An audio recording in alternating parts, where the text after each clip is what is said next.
ಪ್ರೀತಿಯ ಸಾರ್ವತ್ರಿಕ ಸಭೆಗೆ ಯೇಸು ಕ್ರಿಸ್ತನ ಹೆಸರಲ್ಲಿ ವಂದನೆಗಳು ಸಲ್ಲಿಸ್ತಾ ಇದ್ದಾನೆ. ದೇವರ ನಾಮಕ್ಕೆ ಸ್ತೋತ್ರವಾಗಲಿ. ಈ ದಿನ ತುಂಬ ವಿಶೇಷವಾದ ದಿನ. ನಮ್ಮ ಭಾರತ ದೇಶಕ್ಕೆ ಸ್ವತಂತ್ರ ಸಿಕ್ಕ ದಿನ. ಅದಕ್ಕಾಗಿ ಈ ನನ್ನ ಮಾತುಗಳನ್ನು ಕೇಳಿಸಿಕೊಳ್ಳುವ ಎಲ್ಲ ಭಾರತೀಯರಿಗೂ, ನಂತರ ಎಲ್ಲ ಕನ್ನಡಿಗರಿಗೂ, ಪ್ರತ್ಯೇಕವಾಗಿ ಎಲ್ಲ ಸಹೋದರ ಸಹೋದರಿಯರಿಗೂ ಕೂಡ 79ನೇ ವರ್ಷದ ಸ್ವತಂತ್ರ ದಿನೋತ್ಸವದ ಶುಭಾಶಯಗಳು. ತುಂಬ ಸಂತೋಷವಾಗುತ್ತೆ ನಾವು ಭಾರತೀಯರಂತ ಹೇಳ್ಕೊಳ್ಳೋದಕ್ಕೆ. ಭಾರತ ದೇಶ ಸುಂದರವಾದಂಥ ದೇಶ, ವೈವಿಧ್ಯತೆಯಲ್ಲಿ ಏಕತೆಯನ್ನು ಸಾರುವಂಥ ಏಕೈಕ ದೇಶ. ಇಲ್ಲಿ ಜನಿಸಿರುವಂಥದ್ದೇ ನಮ್ಮ ಒಂದು ಪುಣ್ಯ. ಈ ಭಾರತ ದೇಶಕ್ಕಾಗಿ ನಾವು ಪ್ರಾರ್ಥಿಸುವಂಥದ್ದು, ಭಾರತ ದೇಶಕ್ಕಾಗಿ ನಾವು ಶ್ರಮಿಸುವಂಥದ್ದು ಧನ್ಯತೆ ಎಂಬುದಾಗಿ ಭಾವಿಸ್ತಾ ಇದ್ದಾನೆ. ಸೊ ಈ ಸ್ವತಂತ್ರ ದಿನೋತ್ಸವದ ಸಂದರ್ಭವಾಗಿ ರಾಷ್ಟ್ರಪಿತ ಮಹಾತ್ಮ ಗಾಂಧೀಜಿಯವರು ಹೇಳಿರುವಂಥ ಒಂದು ಮಾತನ್ನು ನಾವು ನೆನಪು ಮಾಡಿಕೊಳ್ಳೋಣ. ಸುಮಾರು 200 ವರ್ಷಗಳ ಕಾಲ ನಮ್ಮನ್ನ ಹಿಂಸೆ ಕೊಟ್ಟು ಬಾಧೆ ಪಡಿಸಿದಂಥ ಆ ಬ್ರಿಟಿಷರ ಕೈಯಿಂದ ನಮಗೆ ಸ್ವತಂತ್ರ ಸಿಕ್ಕ ದಿನ ಇವತ್ತು. ಆಗಸ್ಟ್ 15, 1947ರಲ್ಲಿ ನಮಗೆ ಸ್ವಾತಂತ್ರ್ಯ ಸಿಕ್ಕಿದ್ದು. ಒಂದು ಶಾರೀರಿಕವಾದಂಥ ಬಂಧನದಲ್ಲಿದ್ದೆವು, ಒಂದು ಗುಲಾಮಗಿರಿಯಲ್ಲಿದ್ದೆವು ನಾವು. ಅನೇಕ ಮಹಾನುಭಾವರು ದೇಶಕ್ಕಾಗಿ ಪ್ರಾಣ ಕೊಟ್ಟರು, ಹಿಂಸೆ ಹೊಂದಿದ್ರು. ಕೊನೆಗೂ ದೇವರ ಕೃಪೆ, ಭಾರತ ದೇಶಕ್ಕೆ ಸ್ವಾತಂತ್ರ್ಯ ಸಿಕ್ತು. ಸ್ವಾತಂತ್ರ್ಯ ಸಿಕ್ಕ ನಂತರ ಗಾಂಧೀಜಿಯವರು ಹೇಳಿರುವಂಥ ಮಾತು ತುಂಬ ಗಂಭೀರವಾದದ್ದು. ನಂತರ ಎಲ್ಲರೂ ಕೂಡ ಯೋಚನೆ ಮಾಡಬೇಕಾಗಿರುವಂಥದ್ದು. ಏನು ಹೇಳಿದ್ರು ಅಂಥದ್ದು ಅಂತಂದ್ರೆ, ಯಾವಾಗ ಒಬ್ಬ ಸ್ತ್ರೀ ಮಧ್ಯರಾತ್ರಿಯಲ್ಲಿ ಒಂಟಿಗಳಾಗಿ ಭಾರತ ದೇಶದ ಯಾವುದೇ ಮೂಲೆಯಲ್ಲಿ ಅಥವಾ ಯಾವುದೇ ರಸ್ತೆಯಲ್ಲಿ ನಿರ್ಭೀತಳಾಗಿ ಭಯವಿಲ್ಲದೆ ಸಾಗಿ ಹೋಗ್ತಾಳೋ, ಆಗಲೇ ಭಾರತ ದೇಶಕ್ಕೆ ನಿಜವಾದಂಥ ಸ್ವಾತಂತ್ರ್ಯ ಸಿಗೋದು. ಸೊ ಈ ಮಾತನ್ನು ನಾವು ಸ್ವಲ್ಪ ಗಂಭೀರವಾಗಿ ತೆಗೆದುಕೊಂಡು ಸ್ವಲ್ಪ ದೀರ್ಘವಾಗಿ ಆಲೋಚಿಸಿದರೆ ಗೊತ್ತಾಗುತ್ತೆ, ನಮಗೆ ಎಲ್ಲೋ ಒಂದು ಕಡೆ ಶಾರೀರಿಕವಾದಂಥ ಗುಲಾಮಗಿರಿಯಿಂದ ಅಥವಾ ಶಾರೀರಿಕವಾದಂಥ ಬಂಧನದಿಂದ ನಮಗೆ ಸ್ವಾತಂತ್ರ್ಯ ಸಿಕ್ತು, ಬ್ರಿಟಿಷರು ಬಿಟ್ಟು ಹೋದ್ರು. ಆದರೆ ನಮಗೆಲ್ಲೋ ಆತ್ಮಿಕವಾದಂಥ ಒಂದು ಬಂಧನ ಇನ್ನೂ ಇದೆ ಅಂತ ಗಾಂಧೀಜಿಯವರು ಹೇಳ್ತಾ ಇದ್ದಾರೆ ಇಂಡೈರೆಕ್ಟ್ ಆಗಿ. ನೋಡಿ, ಇವತ್ತು ಅನೇಕ ಕುಡುಕರಿದ್ದಾರೆ. ಕುಡಿದು ಕುಟುಂಬಗಳು ಹಾಳಾಗಿ ಹೋಗ್ತದವೆ. ಎಲ್ಲಿದೆ ಸ್ವಾತಂತ್ರ್ಯ ಅವ್ರಿಗೆ? ಮೋಸ ಮಾಡೋರು ಇನ್ನೂ ಇದ್ದಾರೆ, ಸುಳ್ಳು ಹೇಳೋರು ಇದ್ದಾರೆ, ಕಳ್ತನ ಮಾಡೋರು ಇದ್ದಾರೆ, ವ್ಯಭಿಚಾರ ಮಾಡೋರು ಇದ್ದಾರೆ, ಅತ್ಯಾಚಾರಗಳು ಮಾಡೋರು ಇದ್ದಾರೆ. ನಂತರ ಪ್ರತ್ಯೇಕವಾಗಿ ಭಾರತ ದೇಶದಲ್ಲಿ ನಮ್ಮ ಸ್ವಂತ ಸಹೋದರ ಸಹೋದರಿಯರಿಗೆ ತಿಳಿಸುವಂಥ ವಿಷಯ ಏನು ಅಂದರೆ, ನಮ್ಮ ಸ್ವಂತ ಸಹೋದರಿಯರನ್ನೇ ನಾವು ಹೊರಗಡೆ ಕಳಿಸೋಕ್ಕೆ ಭಯ ಪಡ್ತೇವೆ. ಯಾವುದಾದ್ರೂ ಒಬ್ಬ ಸ್ತ್ರೀನ ಅಥವಾ ನಮ್ಮ ತಂಗಿಯವ್ರನ್ನೋ ಅಕ್ಕವ್ರನ್ನೋ ಸ್ವಲ್ಪ ಇಲ್ಲೇ ಕಾಲೇಜ್ಗೋ ಅಥವಾ ಬಜಾರ್ಗೆ ಕಳಿಸ್ಬೇಕಂದ್ರೆ ಅಣ್ಣನ ಜೊತೆ ಮಾಡಿ ಕಳಿಸ್ತೇವೆ. ಯಾಕೆ? ಭಯ.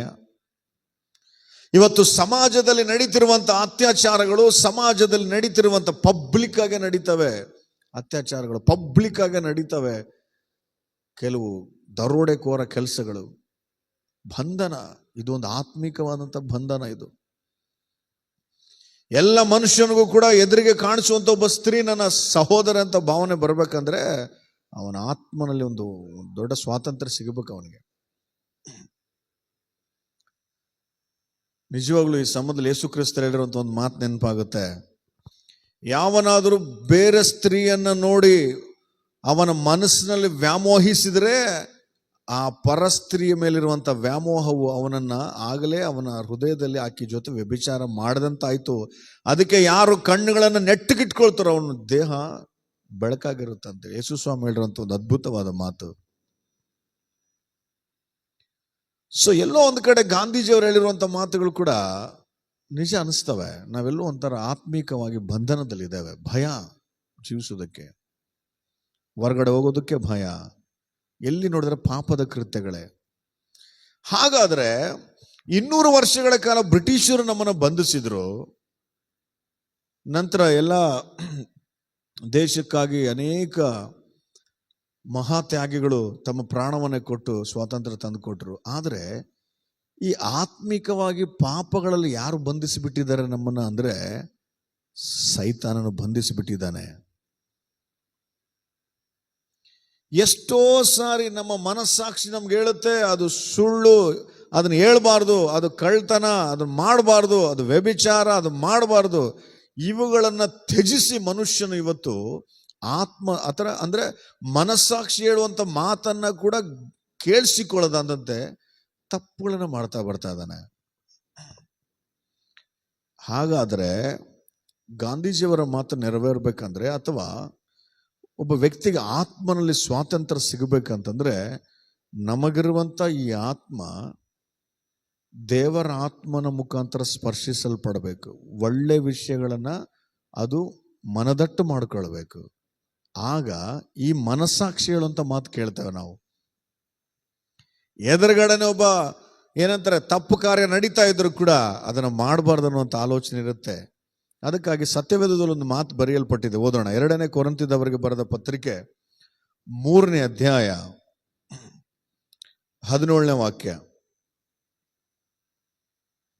2ನೇ ಕೊರಿಂಥದವರಿಗೆ ಬರೆದ ಪತ್ರಿಕೆ 3ನೇ ಅಧ್ಯಾಯ 17ನೇ ವಾಕ್ಯ. ಕರ್ತನ ಆತ್ಮನು ಯಾರಲ್ಲಿದ್ದಾನೋ ಅವರಿಗೆ ಬಿಡುಗಡೆ ಉಂಟು. ಸೊ ಇಂಗ್ಲಿಷ್ ಬೈಬಲ್ನಲ್ಲಿ NIV ವರ್ಷನ್ ಹೀಗಿದೆ, 2 Corinthians chapter 3 verse 17. Now the Lord is the Spirit, and where the Spirit of the Lord is, there is freedom. So ನೀ ಈ ಮಾತುಗಳನ್ನ ಕೇಳಿಸಿಕೊಳ್ಳುವಂತ ನೀನು ಯಾರೇ ಆಗಿದ್ರು ಪರವಾಗಿಲ್ಲ, ನಿನಗೊಂದು ಮನಸ್ಸಾಕ್ಷಿ ಅನ್ನುವಂಥದ್ದು ಇರುತ್ತೆ ತಾನೆ. ಅದು ನಿನಗೆ ಹೇಳುತ್ತೆ ಇದು ತಪ್ಪು ಅಂತೇಳಿ. ಯಾರಾಗಿರೋ ಪರ ಭೂಮಿ ಮೇಲೆ ಜೀವಿಸುವ ಪ್ರತಿಯೊಬ್ಬ ಮನುಷ್ಯನಿಗೂ ದೇವರು ಒಂದು ಮನಸ್ಸಾಕ್ಷಿನಿಟ್ಟು ಕಳಿಸಿದಾನೆ. ಆ ಮನಸ್ಸಾಕ್ಷಿ ನೋಡಿ, ಕೆಲವೊಂದ್ಸರಿ ಸಣ್ಣ ಮಕ್ಕಳು ತಂದೆ ಪ್ಯಾಂಟಿಂದ ದುಡ್ಡು ತೆಗಿತಿರ್ತಾರೆ. ಆ ಟೈಮಾಗ ಅವನಿಗೆ ಗೊತ್ತಾಗ್ತದೆ ಇದು ತಪ್ಪು ತಪ್ಪು ತಪ್ಪು ಅಂತೇಳಿ. ಆದ್ರೆ ಅವನಿಗೆ ತಿಂಡಿ ಮೇಲೆ ಆಸೆ ಇದೆ, ತೆಗಿತಾನೆ ಅದನ್ನ. ಶಾಲೆಯಲ್ಲಿ ಮಕ್ಕಳು ಬೇರೆ ಮಕ್ಕಳ ಬ್ಯಾಗಿಂದ ಪೆನ್ಸಿಲ್ ಕದೀತಾ ಇರ್ತದೆ, ಅವ್ರಿಗೆ ಭಯ ಭಯ ಆಗ್ತಾ ಇರ್ತದೆ. ಆ ಮಕ್ಕಳು ತುಂಬಾ ಭಯಭೀತರಾಗಿರ್ತಾರೆ. ಯಾಕೆಂದ್ರೆ ತಪ್ಪು ಮಾಡ್ತಿದ್ದಾನೆ ಅಂತೇಳಿ ಮನಸ್ಸಾಕ್ಷಿ ಯಾರೋ ಎಚ್ಚರಿಸ್ತಾ ಇರ್ತಾರೆ, ತಪ್ಪು ತಪ್ಪು ತಪ್ಪು ಅಂತೇಳಿ. ಹಾಗಾದ್ರೆ ನೀನು ಯಾರೇ ಆಗಿರು, ಸ್ತ್ರೀ ಆಗಿರು, ಪುರುಷ ಆಗಿರು, ಸಣ್ಣ ಮಗುವಾಗಿರು, ಮುದುಕಾಗಿರು, ನಿನಗೊಂದು ಮನಸ್ಸಾಕ್ಷಿ ಅನ್ನುವಂಥದ್ದು ದೇವರು ಇಟ್ಟಿದ್ದಾನೆ. ಇಲ್ಲಿ ವಾಕ್ಯದಲ್ಲಿ ಇದೆ, ಕರ್ತನ ಆತ್ಮನು ಯಾರಲ್ಲಿ ಇರ್ತಾನೋ ಅವನಿಗೆ ಬಿಡುಗಡೆ.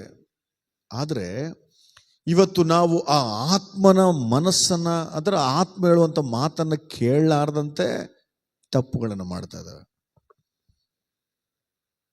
ಸೊ ವಾಕ್ಯವನ್ನು ಕೇಳೋ ಪ್ರೀತಿಯ ಸಹೋದರ ಸಹೋದರೇ, ನಿನಗೆ ಒಂದು ಆತ್ಮಿಕವಾದಂತ ಬಿಡುಗಡೆ ಬೇಕು, ಫ್ರೀಡಮ್ ಬೇಕಂದ್ರೆ ನಿನ್ನ ಮನಸ್ಸಾಕ್ಷಿಯ ಮಾತನ್ನ ಕೇಳಬೇಕು. ಅದು ದೇವರು ತಾನೇ ನಿನಗೆ ಕಳಿಸಿಕೊಟ್ಟಿರುವಂತ ಆತ್ಮ.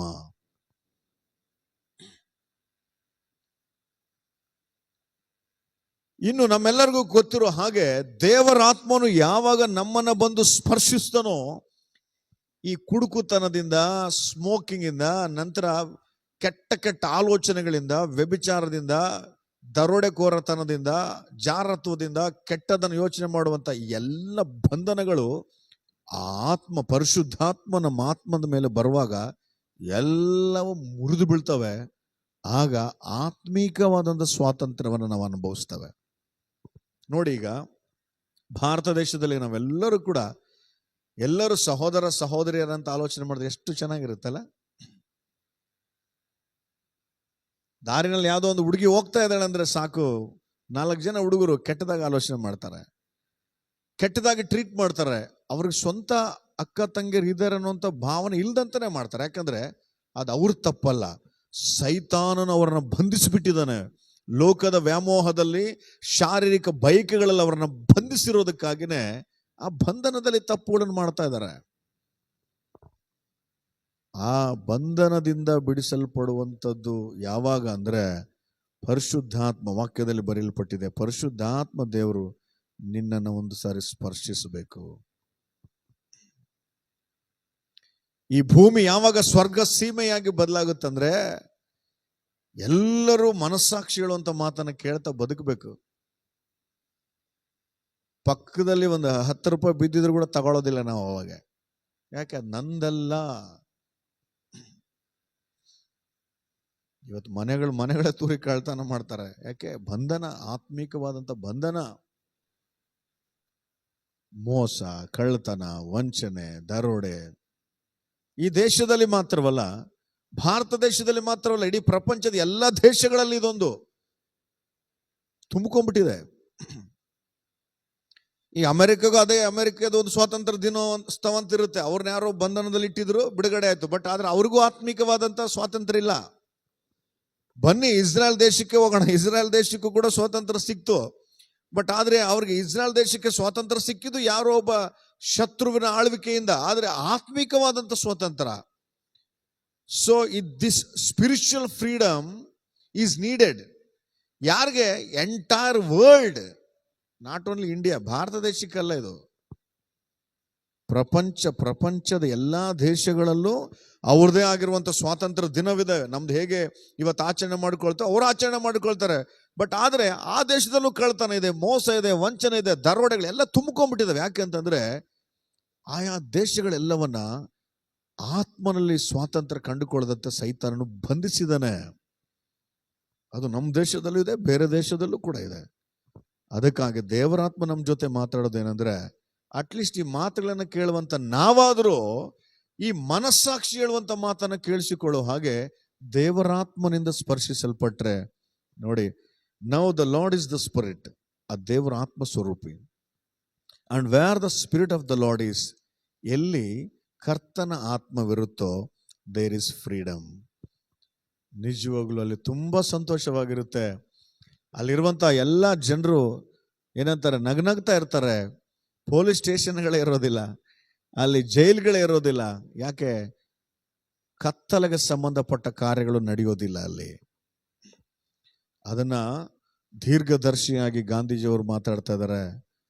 ಆ ಥರ ಒಬ್ಬ ಸ್ತ್ರೀ ನಡ್ಕೊಂಡು ಹೋದಾಗೆ ಸ್ವಾತಂತ್ರ್ಯ. ಅದರ ಅರ್ಥ ಏನು ಅಂದ್ರೆ, ಆತ್ಮನಲ್ಲಿ ನಮಗೆ ಒಂದು ಬಿಡುಗಡೆ ಬೇಕು. ಮನಸ್ಸಾಕ್ಷಿ ಹೇಳುವಂತ ಮಾತನ್ನ ಕೇಳಿಸ್ಕೊಳ್ಬೇಕು ನಾವು.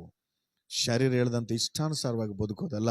ಈ ಲೋಕದ ಇಚ್ಛೆಗಳು ಹೆಂಗೆ ತೋರಿಸ್ತೇವೆ ಅದರಿಂದ ಹೋಗಿ ನಾವು ಪಾಪದಲ್ಲಿ ಬಿದ್ದು ಇನ್ನೊಬ್ಬರ ಮೇಲೆ ಒಡೆದು ಸಾಯಿಸೋದಾಗ್ಲಿ, ಇನ್ನೊಬ್ಬರನ್ನ ಏನಂತಾರೆ ಕಷ್ಟಕ್ಕೆ ಗುರಿ ಮಾಡೋದಲ್ಲ ಜೀವನ. ಅಂದ್ರೆ ನಾವು ಬಾಳಬೇಕು, ಇನ್ನೊಬ್ಬರನ್ನ ಬಾಳೋದಕ್ಕೂ ಬಿಡಬೇಕು. ಅದಕ್ಕಾಗಿ ವಾಕ್ಯದಲ್ಲಿದೆ, ನಮ್ಮ ಮನಸ್ಸಾಕ್ಷಿ ಮಾತನ್ನ ಕೇಳೋಣ. ಆ ಮನಸ್ಸಾಕ್ಷಿ ಮಾತು ಕೇಳೋದಕ್ಕಾಗಿ ದೇವರಾತ್ಮನಿಂದ ಸ್ಪರ್ಶಿಸಲ್ಪಡೋಣ. ಈ ವಾಕ್ಯ ಕೇಳುವಂತ ನೀವು ಯಾರೇ ಆಗಿದ್ರು, ಎಲ್ಲೇ ಇದ್ರು, ಒಂದ್ಸರಿ ದೇವ್ರೇ ನಿನ್ನ ಆತ್ಮನ ಜ್ಞಾನ ನನಗೆ ಕೊಡು ಸ್ವಾಮಿ. ಈ ಮನಸ್ಸಾಕ್ಷಿ ಹೇಳೋ ಮಾತನ್ನ ಕೇಳೋ ತರ ನನಗೂ ಒಂದು ಆತ್ಮಿಕ ಬಿಡುಗಡೆ ಬೇಕು, ಆತ್ಮಿಕ ಸ್ವಾತಂತ್ರ್ಯ ಬೇಕು. ಅಂದ್ರೆ ಖಂಡಿತ ದೇವರು ನಿನ್ನನ್ನ ಬಿಡಿಸ್ತಾನೆ, ಆಶೀರ್ವದಿಸ್ತಾನೆ.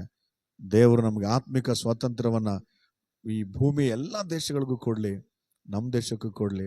ಎಲ್ಲರೂ ಕೂಡ ಒಂದು ಸಂತೋಷದಿಂದ ಸಹಬಾಳ್ವೆಯಿಂದ ಜೀವನ ಮಾಡೋ ಥರ ಆಗಲಿ ಅಂತೇಳಿ ನಾನು ಆಶಿಸ್ತೇನೆ. ದೇವರ ವಾಕ್ಯವನ್ನು ಆಶೀರ್ವದಿಸಲಿ. God bless you.